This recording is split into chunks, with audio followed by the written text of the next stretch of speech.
Yes.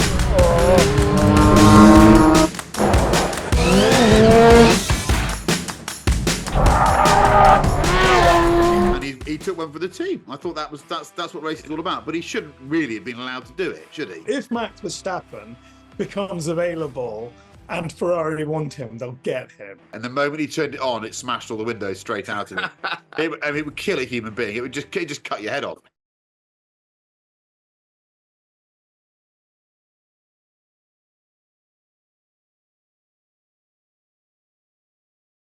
Hello and welcome to the Collecting Addicts podcast, episode number 56. All you Le Mans lovers out there will know the significance of 56. Chris Cooper might explain them later on, but right now we're getting straight on with the Saudi Arabian Grand Prix in Jeddah at the weekend. What was on the track was moderately interesting. What was going on off the track was very interesting. Over to our F1 correspondent, Manish Pandey. Where the hell do you want to begin? With the racing or the racing? I was just thinking that on the track, as far as I could tell, there were really 3.5 talking points. One was Red Bull 1-2, which is a pretty dreadful talking point. And it felt, and I'm sure you're all going to have a view on this, but it almost felt more dominant than Bahrain. It really did. And it left me, because you were the one who said, you two, in fact, Chris and Chris were saying, when you looked at the Red Bulls and fast corners, Chris Harris being there and Chris Cooper watching it, that thing looked as if it was stuck to the circuit. And I think Saudi Arabia's fast corners kind of proved it.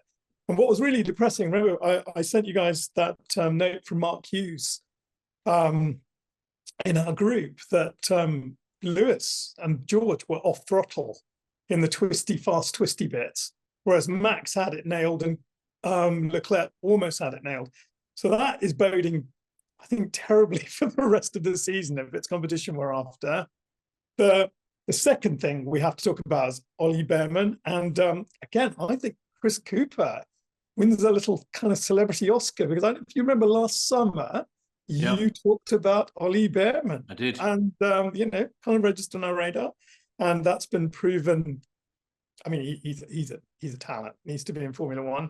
And I just wondered, actually, if I was going to focus on track, whether that was probably the biggest thing to focus on. Do we think we should put a few of these guys out to pasture now?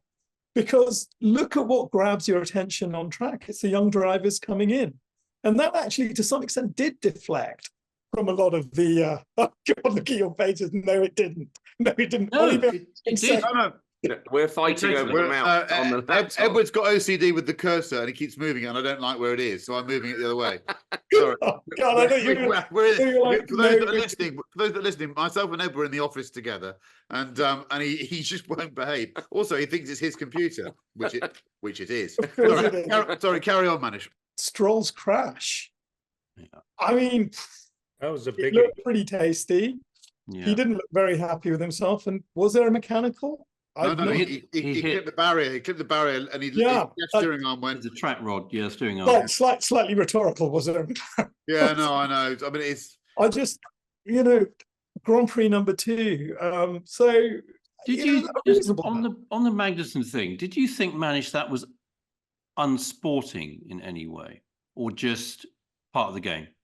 Do you know what? I think if you back people up, that's part of the game. I think the problem here is the rules. I mean, if you overtake the person you are backing up on track and then get a 10-second stop go and your teammate's 11 seconds up the road, that is unsporting. I mean, it's to my eyes, that's unsporting. Look, I mean, these guys, they say a point is precious, Haas especially. Yeah, but to answer, I'll answer my version of my interpretation of that is that that's a poor application of rules, because actually Magnussen did everything within the rules, but he should have had an immediate stop and go applied, and that would have meant that he couldn't do it. The idea that you can infringe and then take the piss, I mean, I loved it. It was great teamwork, and it proves actually that the whole Haas thing post Gunter is working really well. Quite clearly, they've got a great new team boss.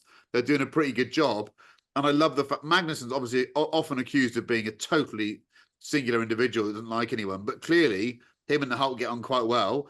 and he took one for the team. I thought that's what racing is all about. But he shouldn't really have been allowed to do it, should he? Yeah, I mean, if it'd been a war film, Magnussen would have been the bloke who lost his foot. His arm was hanging off, and he had 600 hand grenades stuck to his head. He knew he wasn't going to make the end of the race with all those penalties. He did. You also managed to use a stereotype and the word "newy" in that sentence, which I like. Yeah, it's brilliant. So like, I agree with what Manish is saying there. Neil Clifford, did you watch it? I genuinely can't remember what happened. I'm sat thinking, oh God, I've forgotten to think about F1. What happened? I've spent most of my time concentrating on all the drama of Red Bull off the track. And I suppose I can't really remember what happened on the track, really. I presume Red Bull were 1-2, were they? Yeah. Did you turn up on Sunday to watch it as well? Did I watch it? 2 weeks in, I've been waiting to watch it on a Sunday, and it's not come on. No. I watched it. I did watch it. Actually, they've done a poor job of communicating that both those first two races were on a Saturday. They didn't really shout about that too much. It has to be said. I think the most depressing bit for me was after Stroll very helpfully stuck it in the wall, and we all thought, "Oh, that's going to close them up again." I mean, Max just everyone else. There was a lovely tension between a used medium seems to be quite as good as a new hard tire, but Max and Checo were not part of that narrative. They just Max just caught Lando straight past him and drove off, made his gap, and then his race was done. And you thought, oh my God, this is too easy. Now I'm sure the team would say it wasn't that easy, but it didn't look that hard for him. Yeah, it didn't. No, it didn't at all. I think the circuit deserves some credit. I think it's a really good racing circuit, actually. Loads of high speed, lots of places to overtake. There was that fantastic four-way tussle between the team formerly known as AlphaTauri and the Williamses, and that was a great tussle going on there. Yeah. All sorts going on. I thought my comment of the weekend was Piastri's tweet. I'm not on Twitter at the moment. I saw a tweet where he referred to himself as a Mercedes-Benz rear wing expert.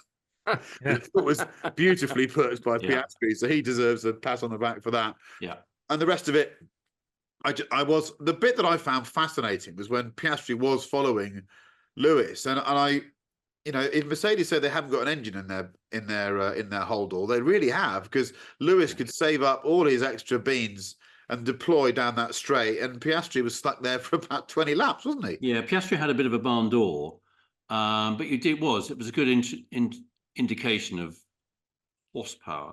Yeah. Though when you saw that bit of, there was an onboard at some point where after Lando was in front of Lewis going through sector 1, the onboard was from Lewis's car. It looked like he'd backed off. So, oh, it's a problem. Or was a yellow flag? I thought, why is he backed off so much and that distance went out? That's just how fast his car went. Yeah. In that sector 1. I mean, wow. I mean, and he did. We all commented on our WhatsApp. At the end of the race, Lewis looked as dejected as I've seen him. Yeah. I said, another thing I predicted last year, I'm very sorry about this one. I'm not sorry about Ollie Beerman. Come to that in a minute. Must have been middle of last year. I wondered aloud on this podcast whether Lewis would ever win another race as a Mercedes driver. You did. I don't think he will.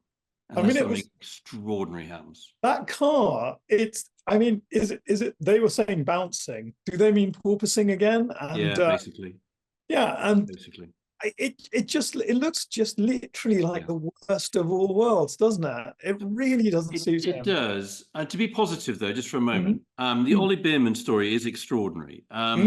He had some highs and lows last year in F2. He won 4 races, which is pretty good. But he's only 6th in the championship. He had some things didn't go his way. It's a new chassis this year in F2, and Prema. So he's obviously in the same team as Kimi Antonelli, the even younger 17-year-old protege that Mercedes have got. And they were down the back at Bahrain because Prema hadn't sorted out the car as well as other teams had done. But at Jeddah, they'd sorted the car out, and Ollie Beerman was on pole for the race. He was driving into the circuit thinking, because the reverse grid, so he went to 10th on the grid for the first race, thinking, how will I get from 10th to 1st? No, Ollie, that's not your job today. Your job today is to be a rock star. Yeah. You have joined the big league. And I was watching it, and I did watch the whole race in part because I was so excited to see Ollie Beerman. He made a few little mistakes in Q3, in FP3 and quali, but in the race, honestly, I didn't see him make a mistake. And Fred afterwards said, no mistakes. He did no mistakes. He was 18-year-old, Brilliant, youngest ever British Formula One driver, first English driver in Ferrari since Neutsch. Yeah. That's an amazing legacy to continue. The only worry is, when will he get a real seat? Because do you not think that next year Magnussen's gone and Beerman's the thing is, you'd really like to see him in something better. But hasn't the De Vries story slightly altered people's view of seeing one good performance, and then has that? Well, yes, but boys and I talked about the weekend, because we had this. People are going to say, isn't it like De Vries? De Vries's one race was in a very, very slippery, quick in a straight line Williams at a track with 4 quite short corners, Monza. Very good point. Very basically. good point. So it was, and he was in a train, whereas here he had to keep it out of the wall the whole time. And he was mega. And actually, I'm a massive Lewis fan. Like Neil, I think of LH8. I want to see them, but it was hard to, if you were Fred, you'd be thinking, hang on a minute, what have I done?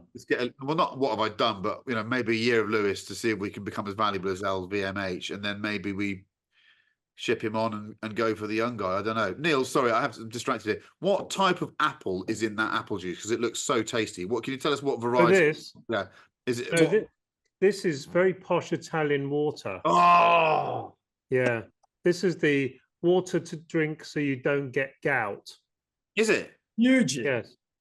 Yeah, because this is it looks so delicious. The Italian Ponzi bath place, with special stuff in the water. But Neil, this would medically be water with allopurinol in it. Yes, exactly. Yeah, 300 grams of allopurinol in every litre. Is it? Does that get rid of gout? Dose. Do you know what? This Clifford allopurinol gets got the dose exactly right. You can do a special gout podcast. Send a case of that down here. This is in no way a middle-aged podcast. So no, exactly. Can I say one thing or two things actually? I was thinking, even as Red Bull now have said, basically you can leave if you want to, Max, because there's as Manish explained, the scorched earth policy of protecting a couple of people at Red Bull. Would Ferrari be thinking, oh bollocks, we should have got Max instead? But it wasn't even on the cards, was it? No. But now, if you're Ferrari, I think, yeah, of course. If you unwind it, if the options were open, Max is the one you'd want. So I've got. This is still a business, by the way. And when they announced Lewis Hamilton going to Ferrari, I think their market cap went up by $6 billion. It would have been $8 billion if it was Max, though, wouldn't it? Yeah, but if it was Ollie Beerman, it would be. It wouldn't have made a difference. £2.50. No, but yeah. All I would say though is that Ferrari. This is Formula One, and there is no contract in Formula One written in permanent ink. Yeah. And that is my 40 years of watching this sport. If Max Verstappen becomes available and Ferrari want him, they'll get him. If you were Beerman and there was an opportunity to have a drive in a shit car, would you avoid it?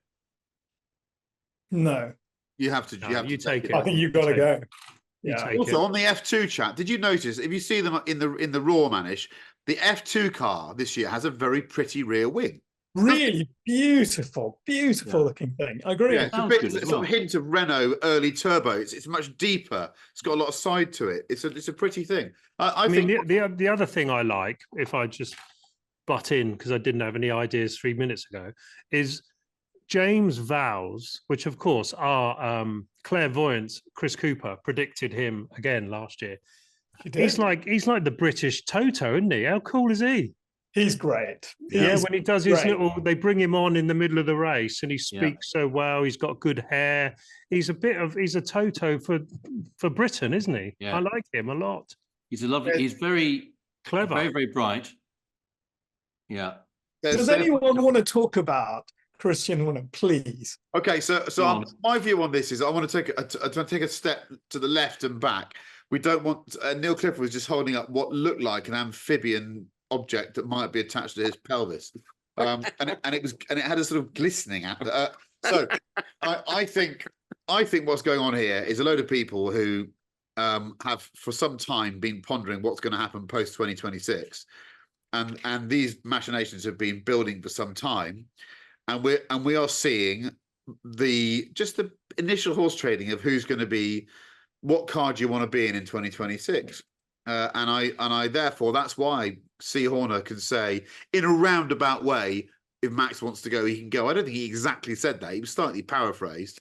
No one's bigger than the team. No one's bigger than the team. Yeah, There's no I in team. That coming from that person is an odd statement for me, but there we go. I think, but you know, from what I've been seeing in the last 10 days, it's just this is just the normal machinations of Formula One, but sadly seen through the prism of Drive to Survive. You're dealing with a totally different animal now. You know, it's always been cutthroat, stab in the back, all that shit. We know, but suddenly, if you've invited these cameras into your house, it's a bit different, isn't it? I don't think this is any different to normal. I just think the optics are totally altered. Yes.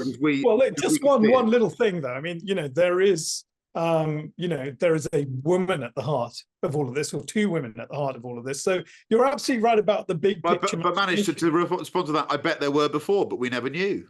Yeah. I bet there were before. And of course, one of the favourite bits of footage of our Nige that you showed me, Manish, which I love, is when Nigel's in the press conference about to announce he's leaving the team, and he's handed that piece of paper saying, "Yeah, you can have the money." And he goes, leaving. What was the name of the bloke who handed in the piece of paper? Oh gosh, I can't remember. Go on, remember. Gary Crumpler. Oh, okay, very good. Very good. Very good. So I think it's great, isn't it? He whispers, Nigel, found the money. What? They found the money. You can stay. No, I've made up my mind. No.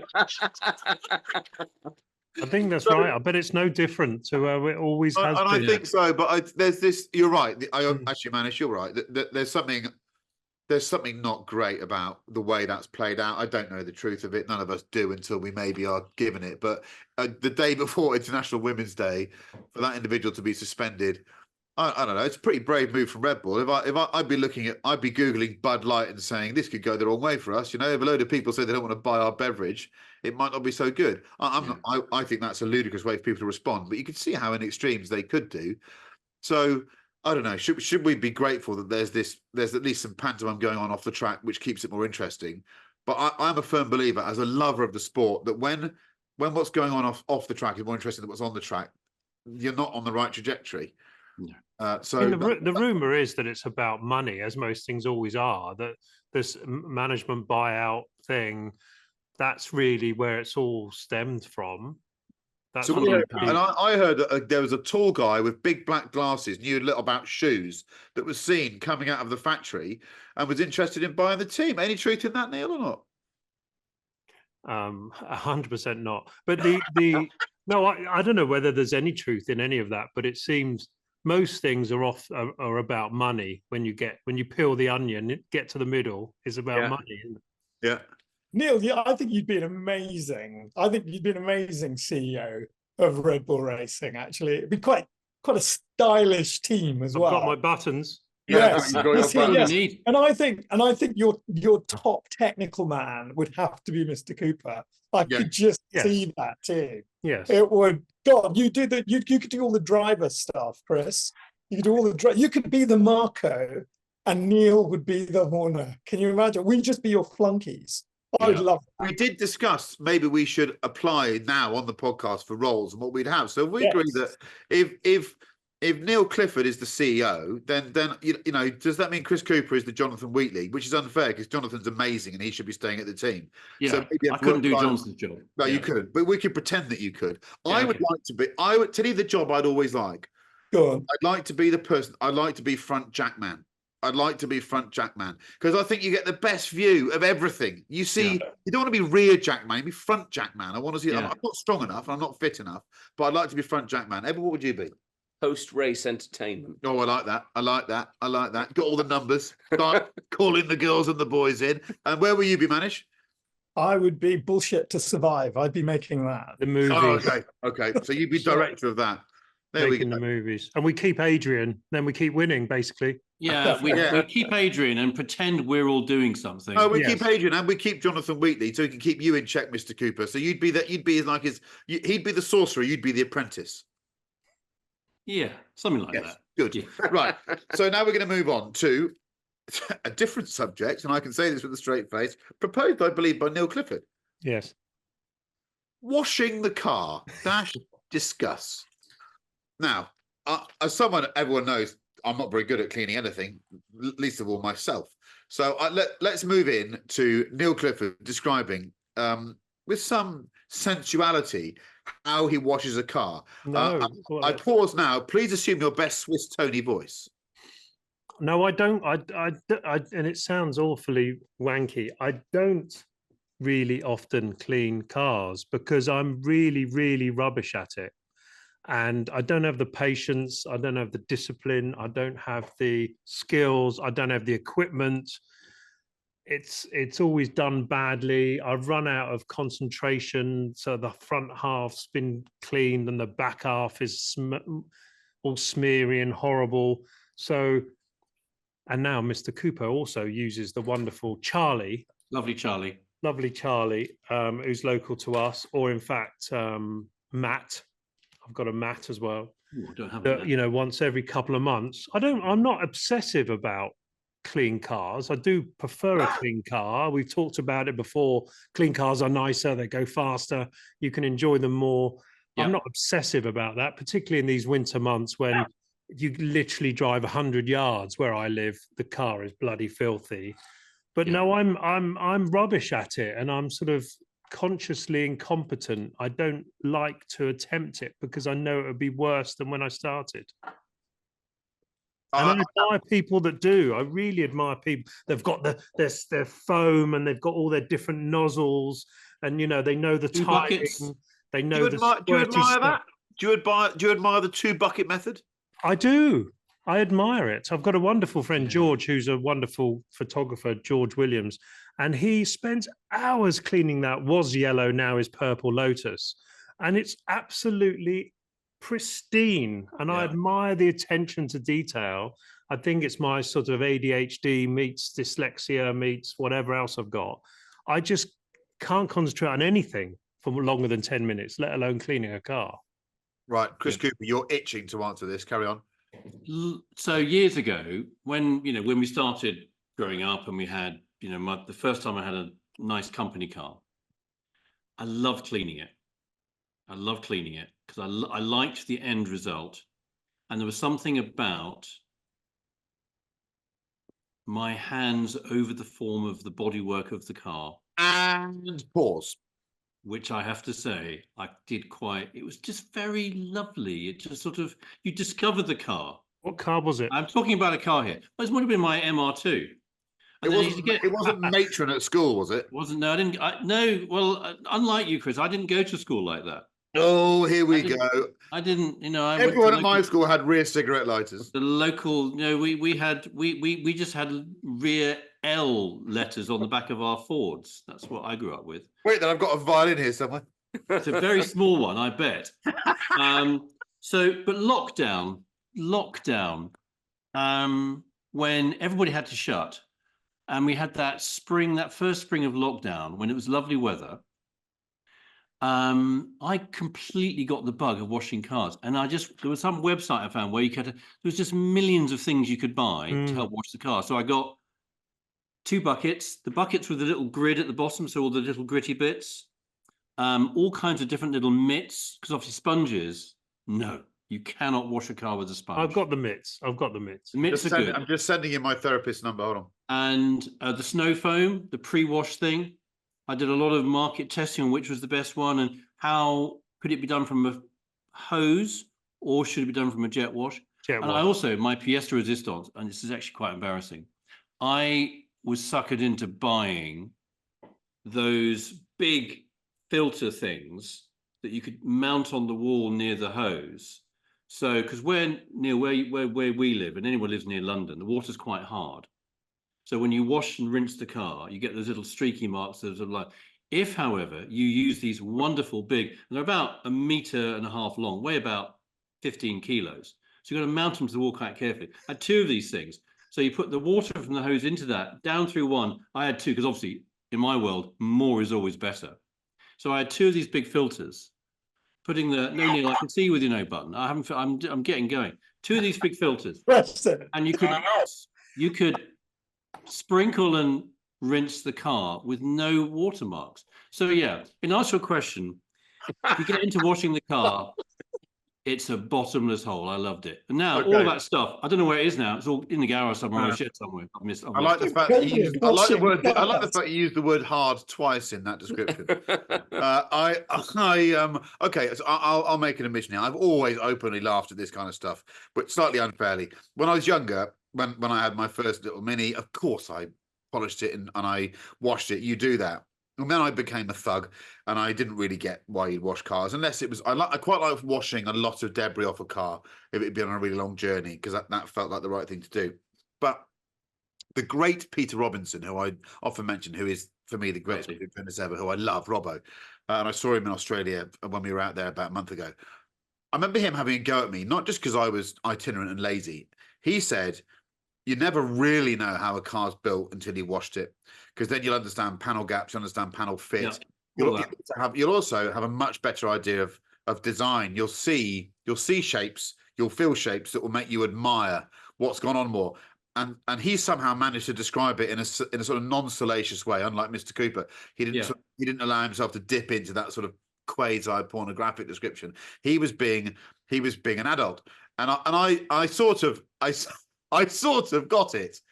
And so I would occasionally, and if you do, I tell you what, then here's my epiphany moment, which is incredibly boring. We had a test Lexus IS 200 in about 1998, 99. So that was the Lexus first three series rival. And I remember being in the office. You right there, Edward? Yeah, I'm fine, thanks. And I had to wash it for a photo shoot, and it was like a Swiss watch. You know, you could just, every single panel gap had been measured by a robot, not by a human being. And if I hadn't washed it, I might not have appreciated how well assembled it was. Terribly boring story. So I could see the appeal. I just don't know. There's something I don't really wash cars that often. I don't really see it. And I tend to, of course, I buy cars, I think, in a colour that works better when they're dirty. And quite often that's a very bright colour, like whites and yellows and stuff. Mm-hmm. I find I don't have to wash so much. Whereas black cars, I don't really like them when they're dirty too much. I just jet wash mud off. The one thing I do, which actually makes it worse, but if the car's really quite muddy with all the crap in the winter, I just run the jet wash over it for 2 minutes and get all the shit off. And it makes it all streaky, but sort of clean streaky. Can I also make an admission on the jet wash thing? Even though I don't like necessarily washing stuff, I do love a jet washer. Yeah. So when I was earning vast amounts of money at the BBC, never happened, I did go down to the Karcher place in Bristol, and I thought, I'm not going domestic here. I'm going professional. Yeah. I took a dip in their professional range, and I bought this thing that could have fucking skinned a cow from 30 yards. It's not that. Just point it down. You could be 30 feet up. Well, we did a really good skit with Matt LeBlanc where I saw that one that is £250,000 and it's for getting graffiti. It's for councils to get graffiti off. And I said, what will it do? They said, just buy a wrecked car with some glass in it and put it there. And the moment he turned it on, it smashed all the windows straight out of it. It would kill a human being. It would just cut your head off. Yeah. I didn't buy that one, but I bought one that I've still got it sat at the farm. If you turn this bad boy on, it's like the first time. It's like a 12 ball versus a 410. You have to lean into the bugger. Yeah. To make sure. So I like that. I do love a jet wash. Yeah. Edward, what about you? So I've written down here work experience. So, you know, family biz in the motor trade, you see, down in Briss. And so I started off washing cars. It wasn't so glamorous at BMW Bristol because obviously BMW dealership has an awful lot of daily washes you need to do. So we literally have a car wash where you get the wheel acid out, put them on there, which burns your hands because you're too bored to put gloves on. It's pretty strong stuff, the wheel acid, and then run the cars through the machines. But then also, it's not such a big thing, but 1st of September, that was obviously new registration month. So the big dealers had hundreds of cars being delivered over a couple of days. So before I had a real job, I went into work experience at Mercedes-Benz in Swindon. And the old boys that used to, it wasn't young whippersnappers, it was always old boys, retired guys that were doing the car cleaning. And they had sort of come up with a nifty trick, which was to get an old windscreen wiper blade to, once you washed it off, just to get the water off correctly, rather than shamming it off, was to use one of these blades. So I thought, well, that's a good idea, I'll do that. I didn't pick up a particularly good blade that had much rubber left on it. So by the end of the day, about 15 of the cars I'd cleaned literally had metal scratches all over the panels. Brand new cars that are ready to be delivered, which, that clearly the owner's son had to go home, and someone had to call these poor customers to say, look, ever so sorry, but we need to let you know what's happened. Luckily, some nifty man or woman invented these things now, which are rubberized, and you can literally just rubber water blade. Yeah, Someone has seen one of those. I haven't seen that. No, the best thing about doing this podcast, Edward, is I can see his 2-car garage answers there. I saw yours. Yours are crap. And the other thing is, Neil, I'm sorry, Chris, I wish I'd had one of those buckets like you do with the where the little filter grid. Yeah. So my father's always had a couple of nice cars at home, and when I was a child, my ability to drive them was he would never stop me going to get the keys as long as I was driving it out to the garage, parking it in front of the house where the tap was, so I could wash it. So that was my chance to fire it up and drive it. I think about 35 years later, we still have the same sponge, the same chassis, and the same bucket at home. And there was no PPF back in those days. No. And I always used to drop the sponge on the floor, never thought anything bad of it. And then you put it back, and I used the same sponge to clean the wheels as the paint. Yeah, we did. Yeah. He didn't seem to care. I must have trashed pretty much all of those cars. And this chamois that we had, which started off about this big, is now about that big. It's still the same chamois 35 years later, lots of holes in it, not very effective. I do like a new chamois. Yeah. The detailing community don't buy into chamois. They think because they've got grit. They've got grit in them. Microfiber. No, but even if they're clean, they don't. That idea of leather is not a good thing, as it leaves. I don't think it works. Does anyone still use mechanical car washes, often found in the border regions of petrol filling stations? No, I don't. Can I say something awful? Occasionally, I will use if I see someone that if it's a might recognise me and my car, and they look like someone I can wind up, I will put it through the mechanical car wash just so I can see the look of horror on their face. I have done that before. Sorry. I mean, they can't damage cars, can they, really? Because they wouldn't. They just scratch the paintwork. They scratch the shit out of them. Do they? It's a load of flailing pine needles going in your paintwork. It can't be good. From what I understand, there's too many barbershops now in the UK that's starting to cause suspicion why you need 15 barbershops on a street for laundering money. So they're taking to car washers, apparently. So it's another good way of washing cars and money. What, hand car wash things? That type of stuff. We're launching the Collecting Cars hand wash franchise as we speak, actually. That's my in Belfast for a hand job. BP station. There's a fantastic hand car wash, which is run by some fantastic Kurdish guys, and I've got to know them quite well over the last. So I've got a big thing about every single month, whether I've driven it or not, and before any long journey outside and in. And you'll love this. When we last went up to Oxford a month ago, this guy's been there for the whole 17 years that I've owned this guy. Said to me, "Doctor, you will buy a new car soon, please." Yeah. Yeah, we're all on this case, Manish. He was on it. Did he say, go modificato? First generation is a little bit ugly at front. He is not a podcast fan, but what I would at that I literally, you do see every kind of car at that car wash on a Sunday morning. I mean, literally everything from G-Wagons, Mercedes, Lamborghinis, Ferraris. I like those. I like using those guys. Yeah, but to let you, and Neil will know this, but Manish, you want to know what the horrifying thing is? That's a total anathema to a large part of the car fan population. They call them scratch and shines. They will. You'll never. If I took a photo of me in my old 512 TR but it's a really good one near where was it? Sort of Brockenhurst down in the New Forest. And I took a photo there, and the abuse you get is, why would you take it there? They scratch it, they ruin it. Because I want to give some people some money to earn a living, because I don't really think they're scratching it. I'm not very good at cleaning it myself. I quite like it being clean. But you're not, if you say that, you're a pariah. The comments now, there'll be a load of people on the comments section of this podcast saying you're mad to take your car there.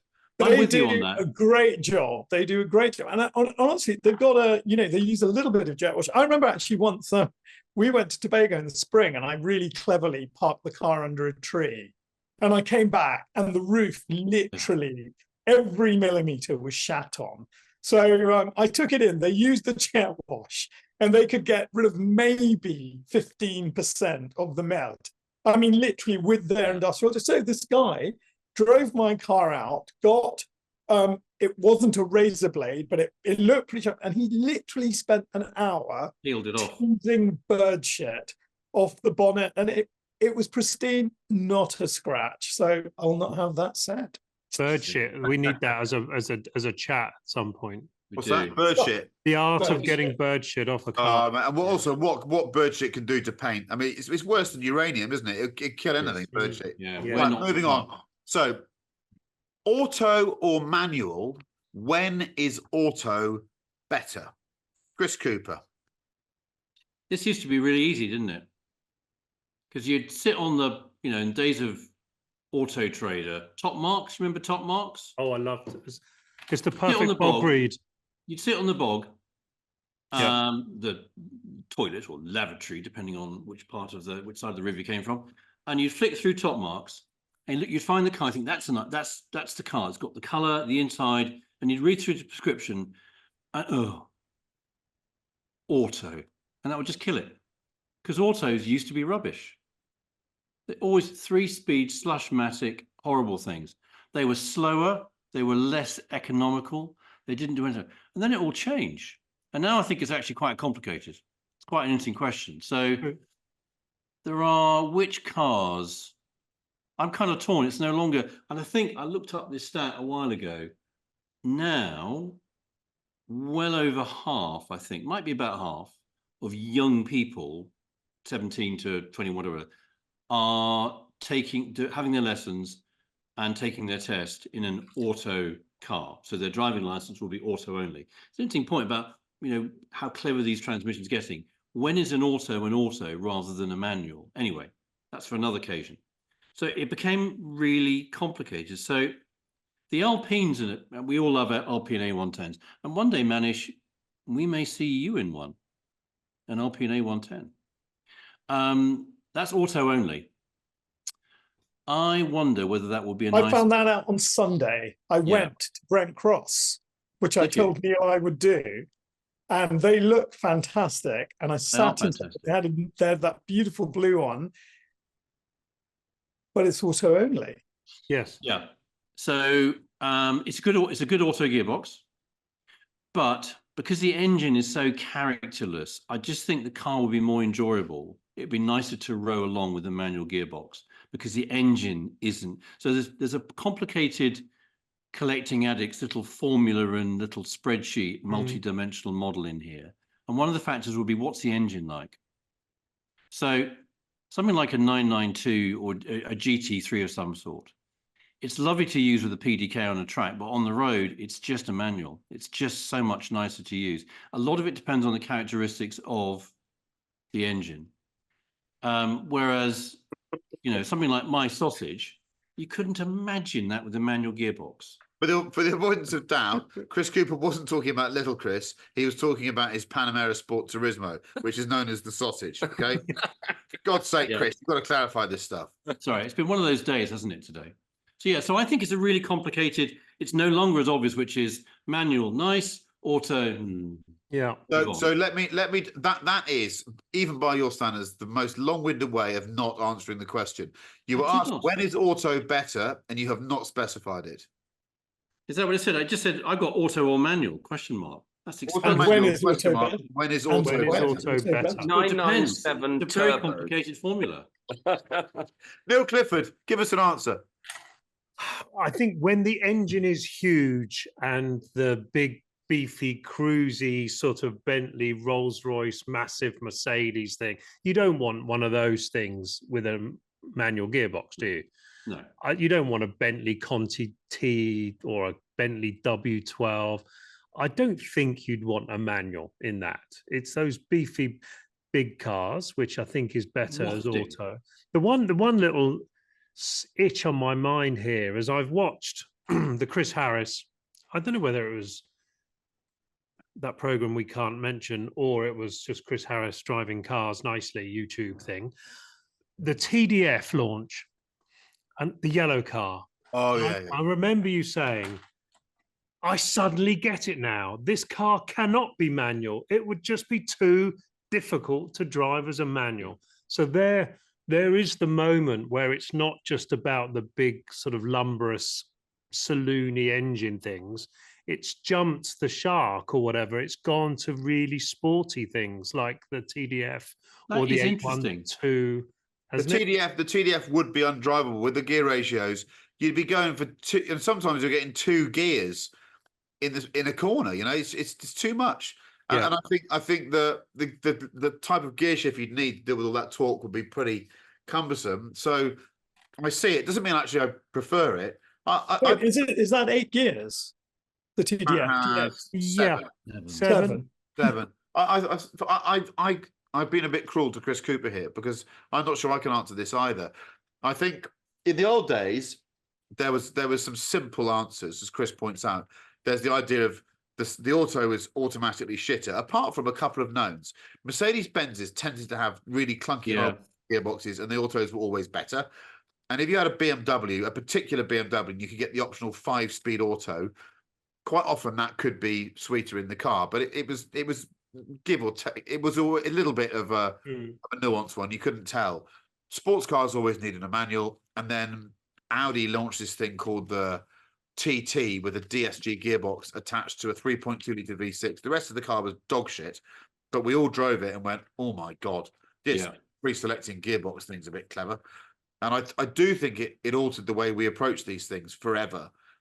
But I also think there's it's not just about the engine; it's about the overall personality of the car. Some cars really do suit not having a manual gearbox. I can remember when we used to, for example, back in the day, we'd group test and Jaguar XJR in 98, 99, the best one, the 4-litre V8 one, versus an E39 M5. That was the twin test that we were always doing.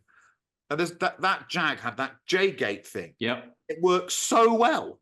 Yeah. It was just the best solution for the car. You could have given it the best manual gear change ever, and you still want that J-gate. It works so well. And I also think the human being and our state in life matters. The older I get, the more generally I want an automatic because driving is different now. But also I have points of belligerence where I go, I've had auto. Bollocks to this. I need to have a manual to remind myself that I'm young again. And I buy a manual. I've got an SMG M5 now that I drive like a manual because it keeps me busy. Do you drive it on the knob or the paddle? I drive it on the knob, not the paddle. So every gear change I do myself because it reminds me that I'm doing something, and it's a ridiculous piece of behaviour, and I'll tire of it at some point. But for now, for me, it's what I want to do. Just that little on the M5 because that's got a little SMG knob, isn't it? Yeah, it's not bad. It's a little paddle. It's actually got an area that you're designed to. Okay. I call it a mouse. Does that feel comfortable and familiar, Chris? Yes, it does. It does. The limiting car, I think, could be a GT3 RS. 997 GT3 RS, certainly the first one, because remember Guy Spur had one, and we were all driving them. Well, that was definitely a manual car. Yeah, it was. You could only get it. A manual car. Yeah. And then, but now, definitely in the 992, probably 991, it's not a manual car, it's a PDK car. What about 997, 991 turbo? Could you get manual one of those? It was only manual. 997 you could. No, There's an auto as well. 991. Could you get a manual? No. So 997. Yeah, you could. Torque distribution matched to an automatic gearbox. What are your thoughts? Well, it was point to point. It was a faster car, but a Gen 2 manual with that upgraded engine is a lovely thing. But It's a lovely thing. Don't forget the first 991. The first 997 turbo had a Tiptronic, which was shite. Yeah, the second one was a PDK. Yeah. And that chance was a lot better. Yeah. Off-road cars manual. You know, would you want a automatic Defender, old shape original Defender? Manual. Exactly. A good point, isn't it? Yeah. But I think I didn't get on with the 992 manual. That 7-speed thing was all a bit shite, I thought. That BMW X5 I bought back in BCA, I wish that was auto. Yes. But you should just drive. If you do 90% of your driving in central London, I've sort of given up on it. Really doesn't matter what you're driving. It's just, I can't stand it. First to second, second to first, first to second, second to first. I mean, do you not find that? You're just bumper to bumper traffic. It's just such a dreadful. You're in a car though. You're in a much better place than anywhere else you'd want to be. Yeah, I'm sort of with Neil. I can remember on a few occasions being very naughty with car makers. So they'd give us an auto only press car, knowing full well that you could have a manual, but they wouldn't sell many. So sometimes we would lobby them or be a bit naughty and say, look, you've got to do us a manual. I remember they did a Panamera GTS. It was a normally aspirated GTS first version, and it had a manual. They did a manual option. Of course, cool. I think there were 2 in the UK, one of which was a press car, and we hassled them for it. And I did a twin test against an M5, and it just got shat on by the M5. Yeah. And I just said, yeah, I wouldn't bother. I do that search on I do that search on piston heads once a month. Panamera manual, and there's always a blue one for 50 grand. That's it. Is it? Is it? Yeah, and you want the original whale ugly one. Yeah. They did a manual. 10 grand. They gave it to us, and we were like, "This is suddenly going to beat the M5," and it didn't. Sadly, that's the only one they did the manual on. Yeah, and the Cayenne, you could get the Cayenne GTS as well. They're all on eBay. They're on eBay. I've seen them on it. Yeah, lonely and unloved. Yeah. Right, moving on. Here we go. Why do racing drivers tend to be good looking? Is that a statement that's supportable? Let's start with Manish. Chris Cooper, put that down. Chris Cooper is looking at himself lovingly in the mirror at the moment. It's a picture of Senna, I hope. Yeah. No, so, Manish, what do you think?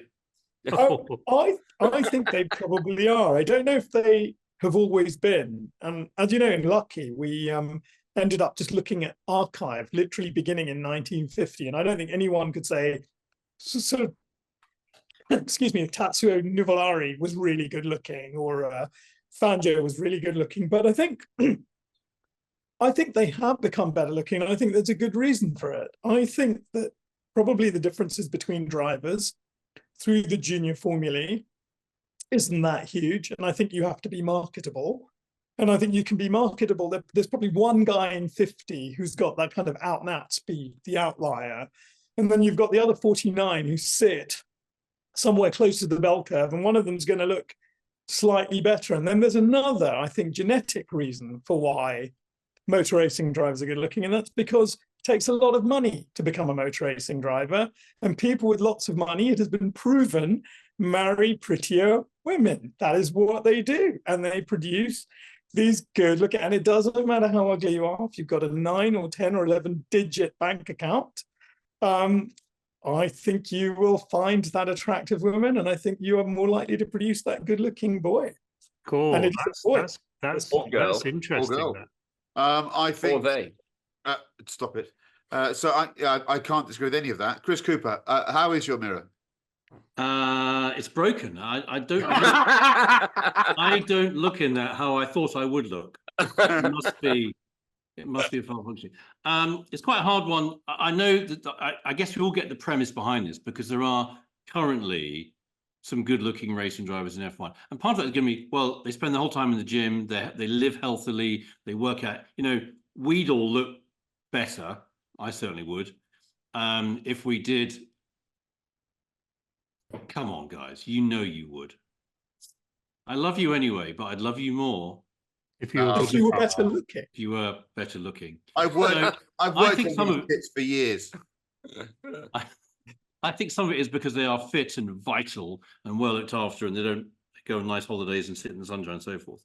But it's quite hard to say this because I don't really want to name any racing driver that I think is really a bit of a face ache. But they're not all good looking, are they? I can think. I mean, who could we? Robert. Just be careful some of your answers here, because we have. Go on, you can say it. Alan Prost, Robin. Some of which are you can say drivers. Alan Prost, Robert Kubica. I think we could start to name. Yeah, but Robert's bought a car from Collecting Cars, so we love him. He's very, very beautiful. Yeah, amazingly good racing guy. Manage, leave off Prost for a bit. You've given him enough of a hard time. Come on, Alan Prost. But Handsome devil. so I think if you look, there are in British touring cars, there are some very, very, very able drivers. But I think if we were to apply some AI or Autobot assessment of their lookingness, I think some of them wouldn't quite. They'd have the dots on their face in the wrong place, and some of them. I think So the larger the Cruise- car, potentially the less attractive the pool of drivers may be. Possibly. So no, they say that it's supposed to be some kind of pentagon that they It superimpose. is. Yeah, it is. It's And a. Uncle Tom Cruise is the or was, because our faces widen and lengthen as we go older and we become more coarse featured. But apparently, originally, he was that pentagon. And I think probably a lot of racing drivers were. Francois Sever. Oh no, he was amazing. He was a freak. So I'm not very good at spotting what's a good-looking or ugly man. I can't see it. That's not me being over defensive or trying to hide anything. I'm just not very good at it. However, in my view, there are all racing drivers ever, and then there is Francois Sever. Yes. Yeah, that's true. That's it. I see they're all on a level. They all do their thing, and then there's Sever, who's an extraordinary looking human being whose eyes clearly weren't real or must have been contact lenses. And the rest, frankly, are also rounds. You could put Charles Leclerc. You could give Charles Leclerc a really long bath and a good haircut, and he would not be as good looking as Sever to me. No, he's the best looking man ever. Yeah. Yes. Bernie described him as a super looking bloke. Yeah. It's the only aesthetic judgment he makes in 8 hours of television. Super looking bloke. So yeah, but I do think there's something about.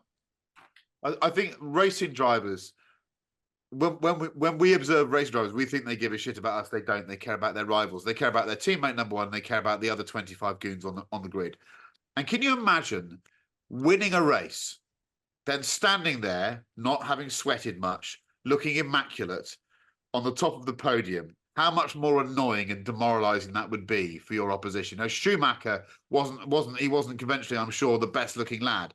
But this whole idea that he didn't really sweat, obviously he was the progenitor to Prince Andrew, and he would stand there. And I remember with Brundle saying, it used to piss me off. He'd finish a race and he wouldn't sweat. Yeah. He just looked fresh. He'd go for a Do pizza that, in looking Windsor. immaculate as well, and everyone's girlfriend wanted to jump you as well. You'd be, if you're his rivals, what a great way to get behind someone's eyeballs. It's another piece of the racing driver's armory, I think. Yeah. I think that's right. So Manish, who would you choose as the best looking current Formula One driver? Because you're an aesthete, you understand that you would. Yeah, that's a good question. So I know when I was at this Miami conference, all the American women just called Lewis beautiful. That was the word they used. Yeah. So well, in fact, one of them, I think she worked at the Wall Street Journal. She just said, "Which angle is he not beautiful?" Okay, so she said that. I remember that. But I think I heard that in a pub in Bristol once as well as I walked past. That was a different conversation. Classically handsome. I think you'd have to give it to Leclerc, wouldn't you? No, Carlos. I think Carlos. You've got to separate Carlos from his hair. You see, the mane, the mane is extraordinary. To me, good looking is hair. Yeah. Yeah. They're totally connected like an umbilical cord. I love it. I love it. So you love Senna then? Senna had Who's wonderful the most unattractive current F1 driver?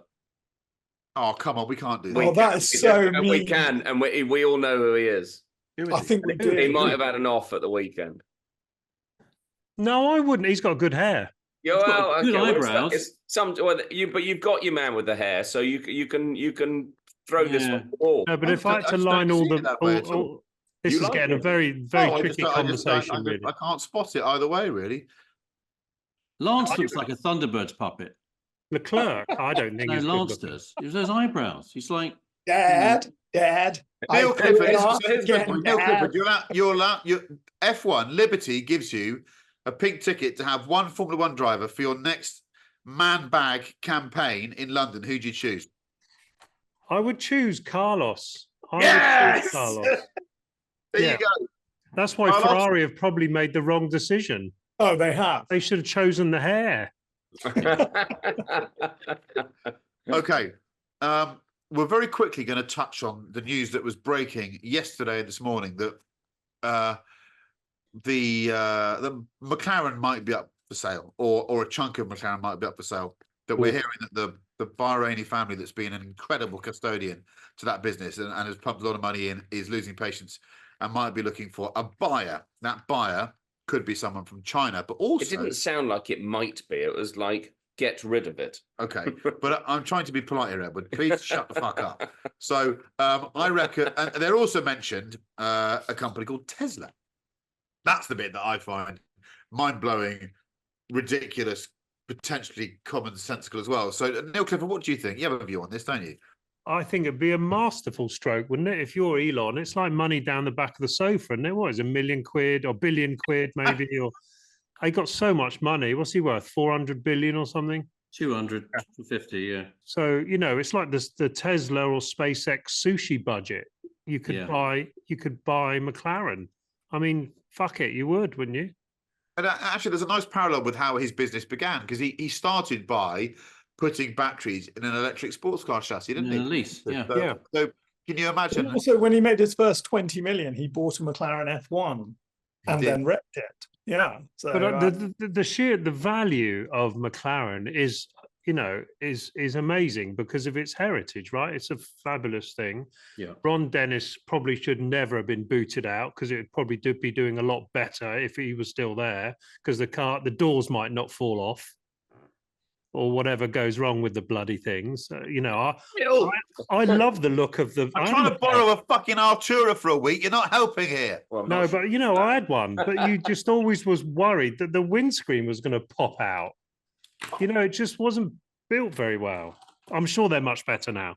This was a few years ago, but I imagine as a you can't create history, can you? So there's massive value in all of those F1 wins and all of the brand awareness. Everywhere you go in America, there's a bloody McLaren. They'll be super popular in America. Yeah, Much more. You see as many McLarens in Miami as you do Porsche. So it would be I think it would be a masterstroke to buy the brand and just bin all those silly hybrid engines off anyway, because they're sort of crap, aren't they? Just stick a Tesla thing in it. But you know what? Why not? If you've got any spare time when you're not running Red Bull and not running the UK service stations, I'd quite like you to run McLaren. Walk in there. Where's that hybrid shit? Get rid of that. No, but it's a lovely brand. I suppose my summary is it's a lovely brand, and I hope I don't really want it to be another Chinese brand, really. It'd be nice if some other people bought stuff, wouldn't it? Yeah. And actually, so there's some shine coming off some of the Chinese boats, isn't there? Geely. I admire what Geely's done, but it's being asked. People are asking questions of Geely's custodianship and its skills therein, aren't they? They're saying, well, the ones that have come to market, are they doing well? Polestar had some negativity around it recently, so maybe it should be not going to China. I think it's a really good idea, but sadly, Neil, could he resist putting some batteries in it? Because we've been waiting for the Tesla sports car Roadster, whatever you call it, for a long time. Apparently, there's one on the moon, and it'll do 0 to 60 in 1 second. But I've yet to see this vehicle. So maybe he might just plonk some batteries in a 720S. Well, yeah, he would do, wouldn't he? But what can you buy it for? I mean, it's probably 500 million quid or something, isn't it? Because they've sold the building, they've sold most of the old cars, haven't they? Even though they're still in the building, someone owns them. Yeah, I think Ron's got lean on a lot of them. Yeah, but I think we're just talking about you're only talking about the automotive division. No, you don't get the F1 team. You don't get the F1 you're not getting the just F1 automotive. team, and that's got a long lease on the technology centre anyway, so they're not leaving. The irony is the F1 team's worth more than the actual bloody company now, probably, isn't it? Oh, probably, yeah. A lot more. But can you see it moving to America? If Musk bought it, do you see it being manufactured in Woking, or do you see it scooting out to Texas? No, you'd keep it in Woking, wouldn't you? Would you though? Would you? I would. I think he'd have a real problem with the way I think he'd have a real issue, wouldn't he, with British unions and the way that we work this. Our unions aren't bad. No, but and Tesla's constructed all over the world. It's not just constructed. I think there's a perception of Britishness there that I think he would look at what BMW did with Rolls Royce, what VW Group, Bentley, and say that it'd be risky to move there. I mean, you'd go to that trophy wall in that building, and he'd be writing the check before he got to the cafeteria. You would. I'll tell you what about McLaren. It's as a journalist that's followed this company since the start. Not a financial journalist, business journalist. I'm just a rockhead that drives the cars. Every time I think they're done, and every time I think the quality's not good enough, and I hear stories of dealers literally having to finish building cars that weren't right out of the factory, and owners saying to me, I'll never buy another one. You get in a 675 LT or a 720S, and you drive it, and you think, this is the best driving sports car of them all. When they're on fire, wrong phrase. When they're going well, they are amazing vehicles. They're just the best. They just you drive on 720S on the right road. There's no Ferrari comes close. Sorry, you give me the ultimate Fandanghi competizione lasagna fettuccine, whatever it is. The 720 is gone. It's just you can only drive it in the dark. It's so ugly. Which one? The 720. I love it. The other question we've asked is: Do these standalone sports car manufacturers, can they survive in today's market? Ferrari are out there by themselves in a different world. I think that's true, Edward. And obviously Lamborghini share platforms across Audi, VW Group, Porsche, etc. But can it fundamentally survive? I think the masterstroke would be just make it fully electric, and it's the best electric sports car. Yeah, what they do have, as we said, with these electric platforms, which I'm sure they can use this sort of carbon monocoque structure to have a battery cell underneath it, and then literally it becomes a coachwork company using Tesla technology, which you can do all sorts of funky stuff with, because it doesn't really matter what the body looks like, and it doesn't need any cooling on the front apart from brakes, etc. You could design some pretty radical things. Yeah, I mean, we're all hoping, and I mean, will there ever be an electric car that sells for overs that's desirable? It's another chat, isn't it? But no. we all, I suppose, have to think and look forward to being this amazing electric sports car that's going to come from somewhere. Has somebody snatched Neil Clifford from us? And returned an inferior. He's asking the question. He's not making the statement. I can't be King Canute. Don't try and spell that as a dyslexic. You've got to admit that it's coming, right? So you just want to have a wonderful one. Yes and no. Yes and no. I think there will always be. I personally, I don't see a future where everything is going to be a battery electric vehicle. It just won't. But it would be nice if there was a nice electric sports car to drive. Yeah, I just can't see why that would be a McLaren. Maybe a little gearbox, so you got some gear ratios to play with. Maybe I thought to see it. So the way I look at this, a new Bugatti being launched in the next coming days, haven't we? Yeah. But they're all silly money, aren't they? Yeah. Hybrid drive. So V16. When I look at this, who is the right I mean, if the choice is China or Elon Musk, I would say, can we keep looking, please? I think who's the right parent? And Ron. What's the Ron, bring Ron back. Fucking get Ron back. I've asked him this Fix it. question. I've asked him this question. Ron, it's all about, we've got to get Ronald. Stale. Ronald needs to come back in a badly cut boss suit with a massive turn up and like a low cut loafer, and tell us that we're all idiots and he knows best. Yes, Well, He will. I mean, that is true. He would do that, and he is right. He'll give us a better car. he's right. He will. They can't do Chris a Ferrari. Cooper's about to say something massive, I feel. Here it comes. Well, they can't do a Ferrari because Ferrari has got something which means for the number of units they sell, and they are selling more, they can create the business model which says it gives the return, and nobody's going to repeat that. You can't replicate that. It's not Aston Martin, it's not McLaren, it's not anybody. So what is the size of McLaren as an independent business? Is it 3x? Is it 10x? Somebody somewhere will be doing the numbers. I guess the bit that I was actually mildly surprised by this, because I think we all saw the report. I think was it me? I sent the thing in the Times I sent to over the weekend, which sort of started this, which was, anybody seeing this? The bit that I found surprising in the report was that Salman, it was reported as, I mean, guys, you were with them the other weekend. You'll tell me whether the story is right. But it said that somewhere in here, it said Salman had basically, when he discovered, Salman ordered a withdrawal from McLaren once he found out how much it was costing. I can't believe he didn't know or wasn't somewhere in the understanding of that. But somewhere must have to say, actually, the right answer for McLaren is 7.5x or it's 15x, and we're not the right parent for that. Get out now. I can't help feeling it is a car company of some sort.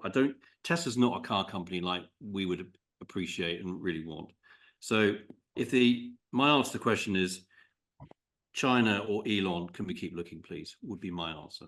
How many do they make? 7,000 or 8,000? No, it's less than that. It's about 2 or 3 at the moment. Yeah, nothing. They got to about, according to this, they got to 5, 6. just under 5. So it was pre-pandemic, and then post-pandemic, the report just says it went block. 23. In 23, they must have sold a few hundred, because they weren't selling 720Ss. They weren't selling Arturas. A few run-off Elvas or Speedtails. Yeah. 1,000, less than 1,000. I'm moving on because I've got to drive to Bristol, and this two-car garage is very, very long. So we're moving on to a two-car garage now, which was written by someone called Paul Sansome. I can't see the top of it. I cut it off badly. But 1628. It was written by Chris Cooper. Okay. Definitely. I'm not from Devon. You see yourself as an English country gent. I'm Scottish. But are really a little bit Araviste, having worked your way up from modest beginnings. That's true. Untitled.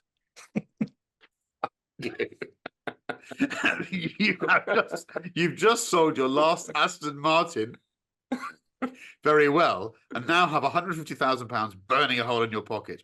You are bumbling about in your aging L405 Range Rover, but it really should go too. After owning countless ranges, you cannot get excited about the latest luxury offerings from Solihull, and the insurance stories are off-putting. Therefore, you need 2 cars. Bullet point. That's very Chris Cooper. One pretty grand tourer for weekends away and European road trips with your wife.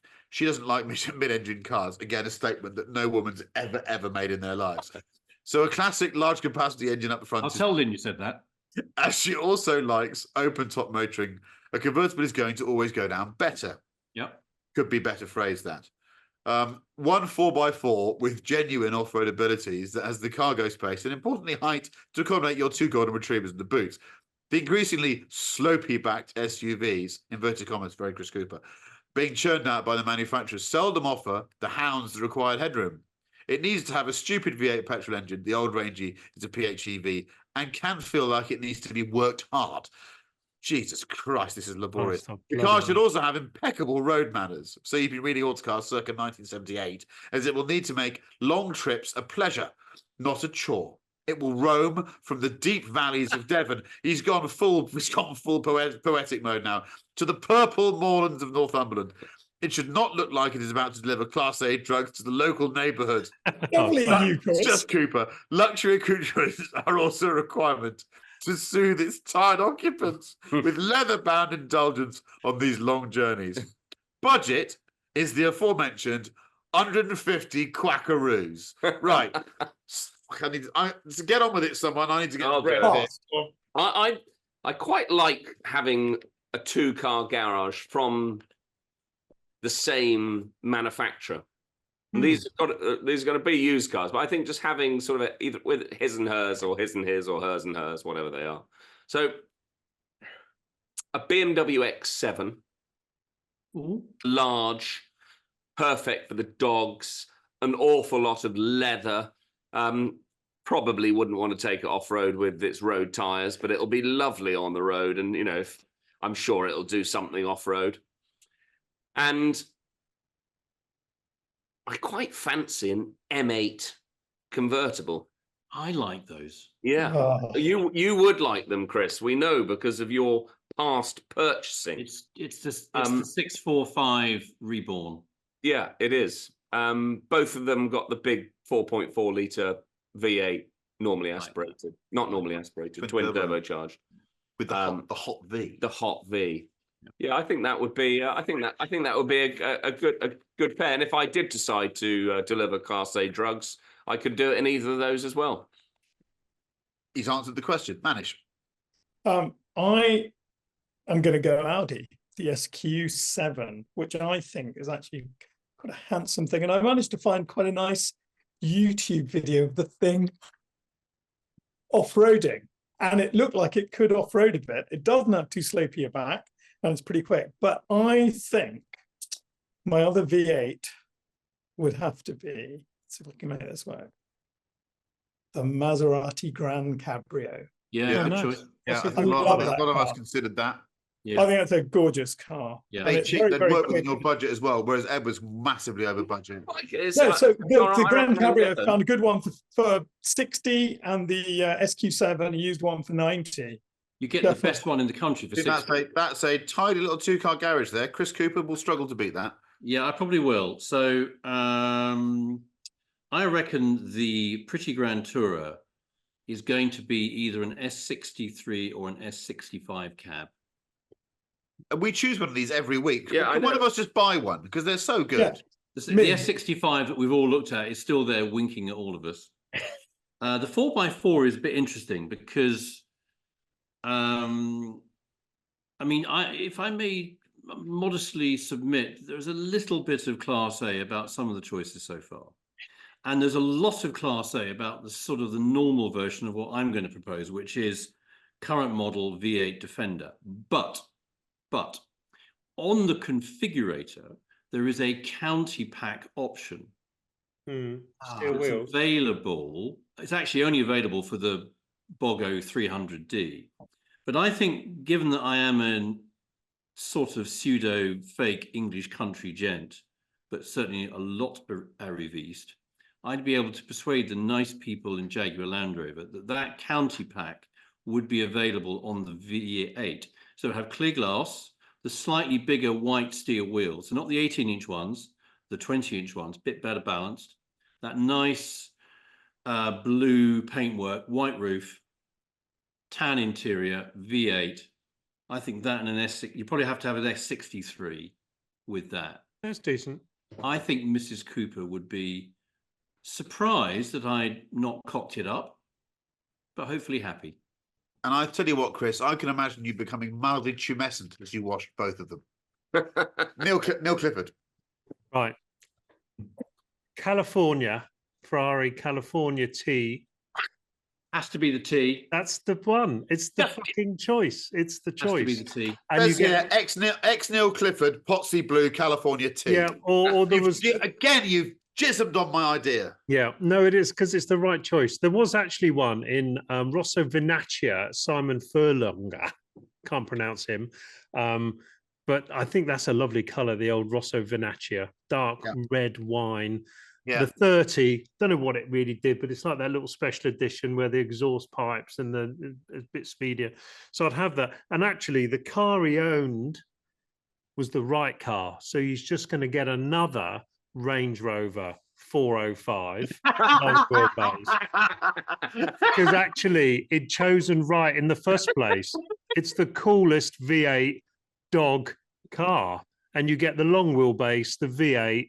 I bought one, beautiful one, off a website called Collecting Cars, and actually it's worth 10 grand more than what I bloody paid for it. That's what we told Hang you. on a minute. Yeah. If I was going to sell it, which of course I'm not, because therefore all of these make-believe prices that you think you got for your cars never happen. Green with that lovely tan, orangey tan. Fantastic. Those are the two cars. California is the one, Chris. What's your choice? I'm not going to change it now. It's the ex-Neil Clifford Potsy Blue California T. Saw it, and I will have one of those. People are embarrassed by Cali T's. It's got 600 horsepower. It was smoke. Want to have. Only a 911 turbo will be quicker than that in a straight line. I think that California is a good car. Basic California, no. The T, No. yes. And not the Portofino. No, it's uglier. That's all wrong. That's horrible. The off-road is quite simple. I'm not allowed a diesel V8. It's got to be a petrol, apparently, in the description I don't like. So I'm going to import from the Middle East a L300, a 300 series Land Cruiser V8 petrol, not the diesel, because it's the best off-roader ever. You can have it with clear glass. It's classless. I'm going to go for UN white with steel wheels as well, just because I think I love that look. Yeah. None of us went for a G-Wagon. You can't afford them for that money. I think the bit about Class A drugs might just put us off that. Well, you could. I just don't judge. You just get back your sponge in your bucket. Yeah. Right. Yeah, okay. Right. Moving on to music. I did send a note out to my fellow podcasters earlier saying that this week the music choices should reflect the ongoing situation as a certain Formula One team. Okay, so here we go. Just one song, please, Edward Lovett. I know you've chosen the one I was going to choose, and I've had to adjust quite quickly. Oh, good boy. Let's go. You read mine. Yes. Should I stay or should I go? Clash. Brilliant song. Yeah, there you go. Great song as well. Manish, what are you? You've read all my. The party's over. Neil Clifford. I'll read it in the native language. Il buono, il brutto, il cattivo. The good, the bad, and the ugly. What's his name? Morricone or whatever his name is. Yeah. Just fantastic. And you can imagine the three people, couldn't you, with the guns all putting each other. An Austrian, a British bloke, and a Thai bloke. Hold on, which is which? Which is which? We don't have good lawyers. We don't have good lawyers, Manish. No. Chris Cooper. So I've gone a bit similar. There's a picture in my mind of everything's looks a bit calm at the moment, but it's just about to go postal. So that to me says "Oh So Quiet" by Bjork. Oh, good one. Just also quiet, and then it's not. It goes wham bam. I think even though I had to adjust quite quickly, I stand by this. There's elements of this that I still feel I'm in the dark about. So for me, it's U2's I still haven't found what I'm looking for. I don't think anyone really knows what's going on, and it's a very good tune as well. Yeah, very good tune. Okay, thank you very much for joining us for 56. Please tune in next week for 57. Thank you from my fellow co-hosts, Manish Pandey, Chris Cooper, Neil Clifford, Edward Lovett, and me, Chris Harris.